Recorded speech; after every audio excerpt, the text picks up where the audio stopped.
Hello everyone, in my today's video I will tell you about the sound and speaker problem in Redmi 12.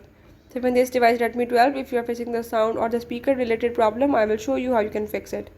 Before I start, if you're new here, don't forget to subscribe and press the bell icon. Let's watch complete video, follow all the steps and you will learn how to fix it. Now let's watch the video.